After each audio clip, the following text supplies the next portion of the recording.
Frisco, Texas. Texas Tech coach Joey McGuire said it has been business as usual in the football operation through the turmoil surrounding the Brendan Sorsby gambling saga.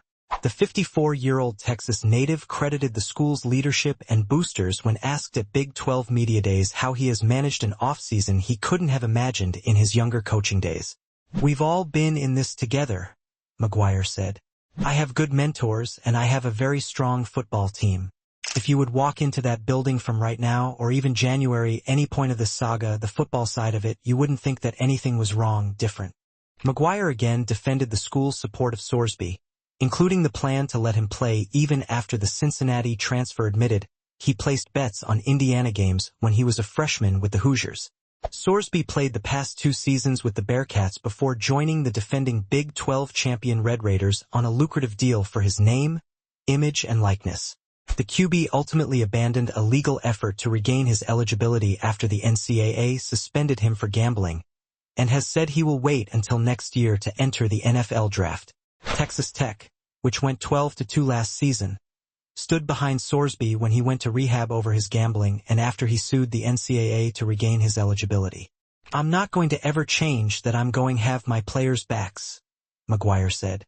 "It's really easy to tell a mom or a dad that you're going to be there to help their son grow into the man they're supposed to be, and then all of a sudden, whenever adversity hits or something like the situation we had, that you turn your back on them." McGuire said he talked to Sorsby over the past couple of days, and Sorsby is working out in the Dallas area, where he played in high school. McGuire said he expects Sorsby to make occasional trips to Lubbock and that he will have access to the school's athletic facilities. "My biggest thing why I want to be there is because I have addicts in my family," the coach said. "Some of them are no longer with us. But the biggest thing for me right now is he continues to get help so there's no relapse and he can be the person and the player that he's meant to be." Tight end Terrence Carter Jr. said he stayed in touch with Sorsby through the offseason after their relationship blossomed in just a few months together. "When we found out he was going into rehab, I sent him a quick text. 'I love you, bro,'" Carter said. "We still text a lot to this day, so I can say our relationship is strong. It's more than just football for me. So just being there for my brother, that's all I can do."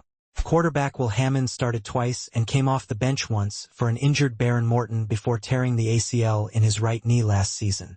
McGuire said Hammond could be ready for the season opener September 5th against Abilene Christian, but it's possible the Red Raiders could wait until the third game September 18th against Houston. Without the knee injury, Hammond might have been the projected starter this season, and Carter said he was confident in the quarterbacks regardless of Sorsby's status. That's not to say Sorsby's former teammates were indifferent toward his fate. Coach McGuire always preaches about the what's next mentality, center and captain Sheridan Wilson said. "This is just, unfortunately, just another what's next moment. It breaks my heart, obviously. It breaks a lot of people's hearts because that's a friend of ours. We'd love to have him on the team, but at the end of the day, we're still chasing the Big 12 championship. We have to move on." While Texas Tech officials widely were criticized over the possibility of Sorsby playing for the Red Raiders after admitting to gambling on his team's games at Indiana, McGuire said fellow coaches were supportive behind the scenes. Some of the criticism came after Texas Tech posted a video in which President Lawrence Chauvinek, athletic director Kirby Hocutt, and McGuire tried to explain their reasons for supporting Sorsby. "Some of the statements we made, we were making them to Red Raiders," McGuire said. "I was not going to change the public opinion across the board. What we were trying to explain in any video or anything like that was to get our fan base and our boosters and our alumni to understand exactly what we were trying to do. We owed it to them.